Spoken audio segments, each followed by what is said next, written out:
Кудайдын чакырыгы 30 декабрь.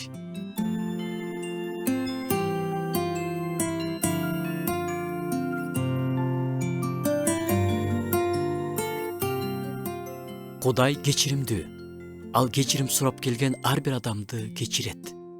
Муну бизге жазуу айтат. Башыбыздан да өткөн канча күнөөлөрүбүздү Кудай кечирген. Бирок эмнегедир кээ бир адамдар Кудай кечирип жатса да өзүлөрү кечире албай келишет.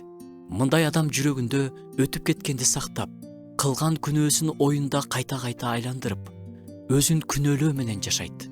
Кудайдан кечирим сурагандан кийин да абийири тынбай соттой берет. Ыйык жазуу бизге мындай дейт: эгерде күнөөлөрүбүздү мойнубузга алып, ачык айтсак, ишенимдүү жана адилеттүү Кудай күнөөлөрүбүздү кечирет жана бизди бардык адилетсиздиктен тазалайт. Өзүбүздү кечирбегенибиз менен биз Кудайдын кечирими жетишсиз, менин күнөөм Кудайдын ырайымынан чоңураак деп жаткандайбыз. Бул момундук эмес, бул жашыруун текебердик жана Кудайга ишенбестик. Элчи Петрди эстеп көрөлүчү. Ал Исадан баш тартып кеткен, бирок Иса аны кечирген. Кечирмей тургай чоң кызмат тапшырган. Эгерде Петр Исанын кечиримин кабыл албаганда, эч качан элчи болмок эмес.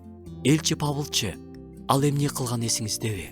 Ал башында Исага ишенүүчүлөрдү куугунтуктап, өлтүрүп келген. Анан Исага ачылып, күнөөлөрүн кечирген. Павыл кийинчерээк мындай дейт: арттагыны унутуп, алдыга умтулам. Өзүңдү кечирүү, кылынган күнөөнү жайкап, актоо эмес.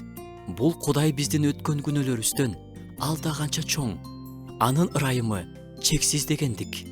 Бизди тынымсыз күнөөлөп жаткан душмандын үнүн эмес, Кудайдын кечиргем деген үнүн угалы.